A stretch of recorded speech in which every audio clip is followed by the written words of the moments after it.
নমস্কার বন্ধুরা, অন্নপূর্ণা ভান্ডার প্রকল্পে আবারও স্ট্যাটাস চেকের অপশন ফিরিয়ে নিয়ে আসা হয়েছে এবং আপনারা এখন থেকে আবারও আপনার অন্নপূর্ণা ভান্ডার প্রকল্পে স্ট্যাটাস চেক করতে পারবেন। এবং তার সাথে ওয়েবসাইটে আরও নতুন কিছু পরিবর্তন আনা হয়েছে। যেমন আপনি নিজে থেকে আপনার যদি টাকা না ঢুকে থাকে তাহলে ক্লেম করতে পারবেন যে আপনি টাকা পাওয়ার যোগ্য।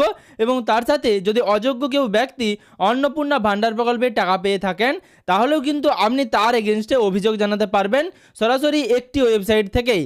আপাতত আমি এই ভিডিওতে আপনাদেরকে কিভাবে আপনার অন্নপূর্ণা ভান্ডার প্রকল্পের স্ট্যাটাস চেক করবেন সেই বিষয়টা দেখাচ্ছি। অবশ্যই চ্যানেলে নতুন হয়ে থাকলে চ্যানেলটিকে সাবস্ক্রাইব করে পাশে থাকা নোটিফিকেশনের বেল আইকনের অল বাটনটি প্রেস করে রাখবেন। আর আপনি যদি ভিডিওটি ফেসবুক থেকে দেখে থাকেন তাহলে ভিডিওটি বেশি বেশি করে শেয়ার করে দেবেন আর ফেসবুক পেজটিকে ফলো করে রাখবেন। স্ট্যাটাস চেক করার জন্য প্রথমেই আপনাদের মোবাইল অথবা কম্পিউটারে গুগল বা ক্রোম ব্রাউজারে সোশ্যাল রেজিস্ট্রি www.gov.in এটি লিখে কিন্তু সার্চ করতে হবে। এরপর আপনার সামনে এরকম একটা ইন্টারফেস ওপেন হবে যেখানে অ্যাপ্লিক্যান্ট লগ ইন অপশানটাতে আপনাদেরকে ক্লিক করতে হবে। এবার অ্যাপ্লিক্যান্ট লগ ইন অপশানটাতে ক্লিক করলেই আপনারা সেখানে আপনাদের ডিস্ট্রিক্ট সিলেক্ট করার অপশান এবং আপনার মোবাইল নাম্বার দেওয়ার অপশান আপনারা কিন্তু দেখতে পাবেন। সেখানে আপনাদেরকে প্রথমে আপনাদের জেলা বা ডিস্ট্রিক্ট সিলেক্ট করে নিতে হবে।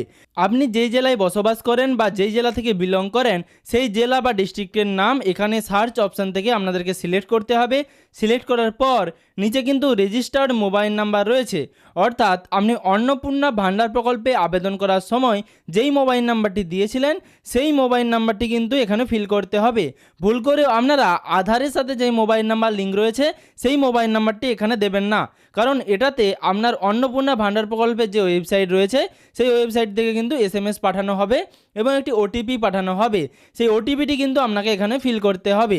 তারপর আপনি নিজস্ব জেলা সিলেক্ট করলেন, তারপর অন্নপূর্ণা ভান্ডার প্রকল্পের যে রেজিস্টার মোবাইল নাম্বার সেই রেজিস্টার মোবাইল নাম্বারটি কিন্তু এখানে পুট করলেন। সেই রেজিস্টার মোবাইল নাম্বার পুট করার পর নিচে সিকিউরিটি ক্যাপচা বলে একটা অপশান আপনারা দেখতে পাচ্ছেন আপনার মোবাইলের স্ক্রিনে। সেই সিকিউরিটি ক্যাপচা অপশানটাতে আপনার ক্যাপচা কোডটি ঠিকঠাকভাবে ফিল করতে হবে। এই ক্যাপচা কোডটি ঠিকঠাকভাবে ফিল করলেই নিচে রিকোয়েস্ট OTP বলে একটা অপশান রয়েছে, এই রিকোয়েস্ট OTP অপশানটাতে আপনাকে ক্লিক করতে হবে। এবার রিকোয়েস্ট OTP অপশানটাতে ক্লিক করলেই আপনার মোবাইলে একটি OTP পাঠানো হবে।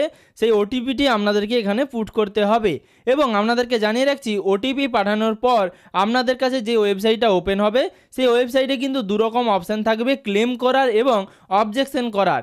এবার আপনি যদি সরাসরি আপনার টাকা না ঢুকে থাকে তাহলে সরকারি ওয়েবসাইটে সরাসরি একটি ওয়েবসাইট থেকে ক্লেম করতে পারবেন। আবার এই ওয়েবসাইট থেকে আপনার যে আইডিটি সেটি লগ ইনের মাধ্যমে অযোগ্য ব্যক্তিদের বিরুদ্ধে আপনি কিন্তু অবজেকশন ক্লেম করতে পারবেন। তো বর্তমানে আপনারা স্ক্রিনে আপনার application submitted family level data collection ফর্মটা দেখতে পাচ্ছেন এবং তার নিচে রয়েছে ইউর টেম্পোরারি অ্যাপ্লিকেশন আইডি বা আবেদন নম্বর। আপনার অস্থায়ী আবেদন নম্বরটি অন্নপূর্ণা ভান্ডার প্রকল্পে সেটিও কিন্তু আপনি দেখতে পাচ্ছেন। তো এইভাবে আপনাদেরকে সরাসরি নিজের স্ট্যাটাস বা নিজের অন্নপূর্ণা ভান্ডার প্রকল্পের স্ট্যাটাস চেক করার যেই পদ্ধতিটা দেখালাম স্টেপ বাই স্টেপ ফলো করে আপনারা করতে পারেন। এর ঠিক নিচের দিকে হেড অফ দ্য ফ্যামিলির নাম এবং আপনি কবে অন্নপূর্ণা ভান্ডার প্রকল্পের আবেদনটি জমা করেছিলেন তার সময়সীমা দেওয়া থাকবে এবং তার নিচে বেনিফিশিয়ারি স্ট্যাটাস ডিটেলসে বেনিফিশিয়ারির যে নাম রয়েছে সেটা থাকবে এবং তার পাশে আপনার যদি আবেদনপত্রটি অ্যাপ্রুভ হয়ে থাকে তাহলে সেখানে অ্যাপ্রুভ লেখা থাকবে। আর যদি আবেদনপত্রটি অ্যাপ্রুভ না হয়ে রিজেক্টেড থাকে বা আন্ডার প্রসেস থাকে, বর্তমানে প্রত্যেকেরই ভেরিফিকেশান ফর ফার্দার বা ফার্দার ভেরিফিকেশানের এরকম যে একটা প্রসেস সেটা কিন্তু দেখাচ্ছে এবং তার সাথে আন্ডার প্রসেস বা আন্ডার এনকোয়ারিও অনেকের দেখাচ্ছে। তবে যারা টাকা পেয়েছেন বেশিরভাগ ক্ষেত্রে 1,45,00,000 মধ্যে তাদের কিন্তু অ্যাপ্রুভড অপশান শো হবে এবং যারা টাকা পাননি তাদের হয় আন্ডার এনকোয়ারি নাহলে আন্ডার প্রসেস এরকমটা শো হবে। এবার আপনার যদি অ্যাপ্লিকেশানে বা অ্যাপ্লিকেশানের স্ট্যাটাস চেক করার সময় আন্ডার এনকোয়ারি বা আন্ডার প্রসেস শো হয় তাহলে আপনি কি করবেন বা আপনার টাকা না ঢুকলে কি করবেন, তাহলে কিন্তু একই প্রসেসের চ্যানেলে ভিডিও রয়েছে কিভাবে আপনি আপনার টাকা না ঢুকলে আপনি ক্লেম করবেন, অর্থাৎ আপনি সরকারের কাছে পুনরায় আবার আবেদনটি যাচাইয়ের জন্য ক্লেম করবেন সেটা কিন্তু দেখানো আছে, আপনারা গিয়ে দেখতে পারেন। আর যদি ফার্দার ভেরিফিকেশন হয় তাহলেও কিন্তু আপনি ক্লেম করতে পারেন যে আপনার আবেদনটি সম্পূর্ণ ঠিক রয়েছে, তারপরেও কেন ফার্দার ভেরিফিকেশান দেখাচ্ছে, দুটোর জন্যই কিন্তু আপনি ক্লেম করতে পারেন এবং সরাসরি সেখানে ডকুমেন্টস হিসেবে আপনার আধার আইডি, ভোটার আইডি এবং তাছাড়া আরও যদি নতুন কিছু প্রবলেম থেকে থাকে সেই ডকুমেন্টের সাপোর্টে কিন্তু আপনাদেরকে একটা ডকুমেন্ট আপলোড করতে হবে। এবার বর্তমানে যারা অন্যের বিরুদ্ধে অবজেকশন করতে চান তার জন্য চ্যানেলে আমি ভিডিও দিয়ে দেবো কিভাবে আপনারা অযোগ্য উপভোক্তাদের বিরুদ্ধে আপনি অভিযোগ জানাতে পারবেন। বর্তমানে অন্নপূর্ণা ভান্ডার প্রকল্পের আপনি যদি স্ট্যাটাস চেক করতে চান তাহলে এইভাবে স্টেপ বাই স্টেপ পদ্ধতির মাধ্যমে আপনি কিন্তু খুবই সহজেই আপনার স্ট্যাটাস চেক করে নিতে পারবেন।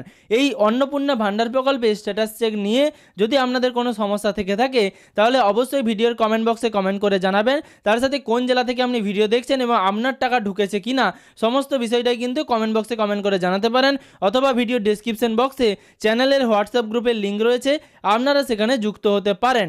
এবং এখনও পর্যন্ত আপনি যদি চ্যানেলটিকে সাবস্ক্রাইব না করে থাকেন তাহলে এরকম তথ্য আপডেটগুলো পাওয়ার জন্য চ্যানেলটিকে সাবস্ক্রাইব করে পাশে থাকা নোটিফিকেশনের বেল আইকনের অল বাটনটি প্রেস করে রাখবেন। আর আপনি যদি ভিডিওটি ফেসবুক থেকে দেখে থাকেন তাহলে অবশ্যই ফেসবুক পেজটিকে ফলো করে রাখবেন আর ভিডিওটি বেশি বেশি করে সকলের সুবিধার জন্য শেয়ার করে দেবেন, যাতে পরবর্তী ভিডিওর নোটিফিকেশন এবং পশ্চিমবঙ্গের যাবতীয় আপডেট সবার আগে সবার প্রথমে আপনার মোবাইলের নিউজ ফিডে পেয়ে যান।